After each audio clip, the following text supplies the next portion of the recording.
We are joined by U.S. Ambassador in Delhi, Eric Garcetti. He has 1 year tenure last weekend, I guess, and in the last 1 year, it has been a very vibrant relationship between USA and India. And how does he reflect during the last 1 year of his tenure? We are going to talk to him. Welcome, Ambassador, to CNN News 18. Great to be with you. Thank you. So, in the last 1 year, we saw Prime Minister Modi traveling to Washington. Then President Biden came to Delhi for G20. We had this common declaration that was built on consensus after a lot of differences among the members. A lot of good things to talk about India-US relationship. There are certain flip side also, so we'll talk about that also. How would you revisit 1 year of your ambassadorship in Delhi? Well, it has been the honor of a lifetime to represent my country in this great country. And I think our relationship went from very good to great last year. When you look at the historic number of visas that we put out, almost a record amount of trade, nearly $200 billion of trade between our countries, the reduction of tariffs, record military exercises, the way we had cultural agreements, a record number of students coming forward. We can go through category and category, new weapons sales. We looked at ways that we can increase our economy, development of critical emerging technologies. It was a fabulous year, and one in which I'm so proud that India and America together are advancing the world and our own countries. And to me, that's the power of this relationship. It's good for our people, but it's also good for the world. Okay. Your 1 year tenure has interestingly been witnessing some sort of bad media coverage also, and I would take your attention to the Pannun case, the entire Pannun case, which has brought some sorry movement in the bilateral relationship. What would you say on that? What would you also say on the entire Khalistani groups or the protesters, anti-India protesters and pro-Khalistani groups who have been involved in terrorism in the past, who have been threatening Indian diplomats in USA and in Canada? How would you explain that on US soil?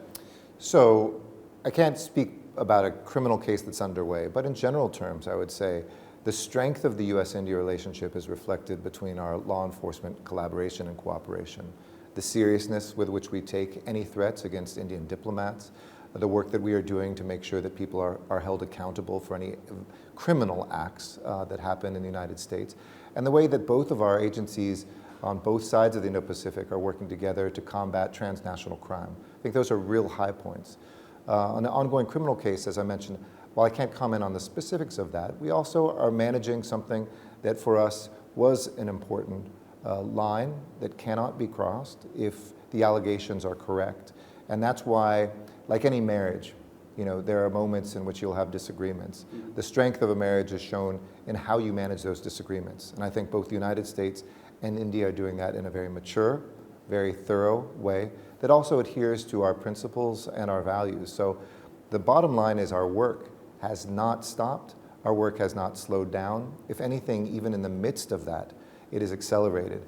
And I think that both India and the United States understand even more deeply the concerns that we have of our own security, the principles and the laws of our individual countries. And I anticipate that growth of this relationship will not in any way be upset by this.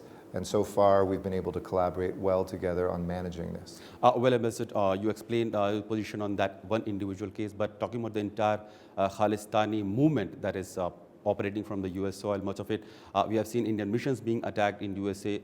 What kind of actions have been taken against those individuals?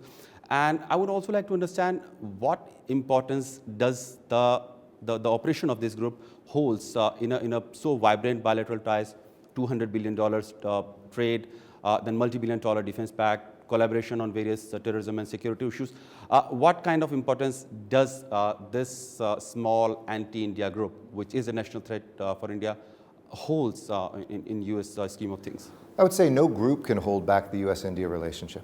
It's too strong, it's too vibrant. We have too many relationships between our people, between our institutions, between our universities, between our companies, and ultimately between our government for anybody to hold that back. So I'm still very bullish, very optimistic on the US-India relationship. And as I said, our law enforcement has never worked more closely together. We take very seriously any threats or acts that are criminal against either Indian diplomats or Indian diplomatic facilities. And I can just assure you that we have gone very deep in that coordination, that investigation, and holding people accountable. In the United States, our law focuses on what people do not what they say, but what they do. And in that realm, I think we have made considerable progress, and stay tuned. Okay. India and Iran has recently signed a developmental partnership deal in Chabar for Chabar. Some years back, US had assured that there will be some sort of waivers in that deal because Chabar holds important strategic benefit for both the countries. But now we have heard US State Department spokesperson saying that it does risk potential sanction for the entities who will be working on this Chabar port development. Can you explain this contradictory? Yeah, I think that we all know that the force that we see, certainly in the Middle East, of Iran and proxy wars, of exporting terrorism, it should be disturbing to all and any countries. We know that India is a friend. We've looked at things on a case-by-case basis. But in general, our system of sanctions against folks that are working with Iran, which is exporting terrorism, is something we take very seriously. So that will be something that we'll have to look at further, and I think that you'll see clarifications in the future. Recently, you made a remark in USA, which has got quite a headline in Delhi also, that USA wanted suggestively you said that India to continue to buy Russian oil so that there is no scarcity in the international market. But in the last 2 years or so, ever since that war has happened between Russia and Ukraine, we have continuously heard US officials not liking it very much that Indian side has continued to buy Russian oils now.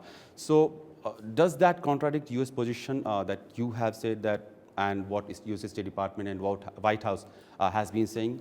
No, I would very positively emphasize again that this is something not just the US, but that the world community said in the midst of this aggressive war, unprovoked against another nation, violating international borders, that we recognize that oil was a necessity for all economies and all people. And it wasn't just India, but that all countries should try to buy at a lesser price so that the Russian nation wouldn't be able to pour even more money into a war against the Ukrainian people. You said officials. I would just respectfully disagree. I've heard commentators say that. But this has been the consistent policy of the US government with India and all nations, that while this oil can be purchased so that we can keep the price of oil affordable for all of our economies, it should be reduced and that the profits should be lessened, which we have successfully been able to do thanks to India and other nations who have adhered to this. President Biden did not travel to Delhi this year. You announced that he could be the chief guest at Republic Day parade. Then the Quad multilateral did not happen. Now with India and US election happening, doesn't look any possibility in the next months to come. Do you think that US has made new partners and new allies, especially considering its Pacific policies? And India is kind of slipping away, or maybe US is distracting itself from Quad partnership? We love India. We love the Quad, and it's only getting stronger every single day. It doesn't depend, by the way, on any two leaders, though. We had history last year with a historic state visit and then President Biden's visit here. Obviously, I think in both countries we have elections this year, plus a war in the Middle East, which requires a lot of attention for the entire world of the United States president. But we're very confident that we'll have a great Quad meeting. We look forward to India's leadership and doing that later in the year. Ambassador, you have traveled all across India in the last 1 year, I would say, and then you have made a lot of social media friends also because of your videos. How did you find the hospitality or the generosity of India all across? And did you find any xenophobic element while traveling across India? India has been amazing. 22 states and union territories I visited in 1 year. And they're so different and so diverse. But I'll tell you one thing that ties them together. It is the sense of hospitality and warmth across all of them. It is a country that is incredibly welcoming to me as an outsider in, but somebody who's been coming to India since I was 14. I see such huge changes in the infrastructure, in the electricity, in the economy. But what I see that's consistent is that warmth, that love that Indians express, not only towards me, but towards each other. Okay. One last question would be about the Indian students. A lot of them go to USA every year. Now we have witnessed a lot of protests happening across USA. Almost every big university is witnessing that protest, protesting Israeli action in Gaza. Hundreds of Indian students have also been there. Many of them have been detained. The similar situations have been in other parts of the world also, where students have tried to protest on various issues of domestic policy, and US has been one of the very advocate of let them protest peacefully and if they are not violent. But then in the case of USA, we have seen some sort of clampdown by the US police officials. The students were arrested. And that also happened in a way that has not been very pleasant. How would you see these protests happening right now and the US authorities' action against those protesters?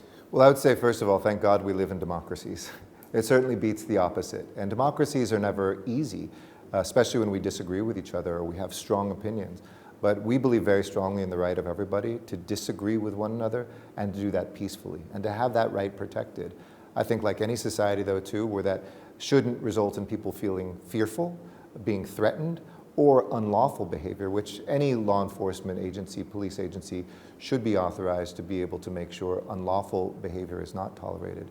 But, you know, I think people have strong emotions right now about what they're seeing as human beings on both sides of this issue. And I think it's very important to be able to protect that speech. I was a student activist. I remember when there were other issues that were on college campuses when I went to school.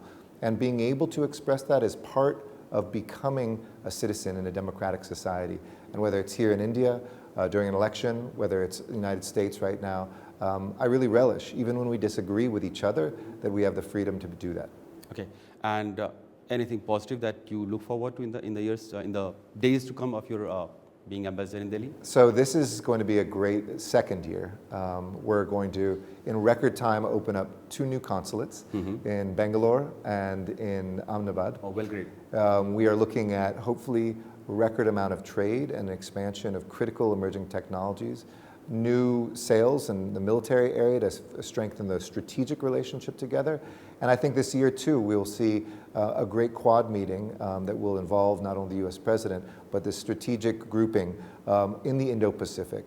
In the midst of 2 wars that we're able to focus so much on growing the Indo-Pacific is testament of how much we believe in India, its rise in the world, and the strength of the India-US relationship. So you're hoping Indo-Pacific meeting this year only? No, the Quad meeting, Quad meeting? which will be hosted by India this calendar year. So you're hoping that it will be happening this year? Oh, I believe that it will, absolutely. Okay. Thank you, Ambassador Garcetti, for talking to us. It's a Thank you. pleasure. A great joy. Thanks so Thank you, much. sir. Appreciate Thank it.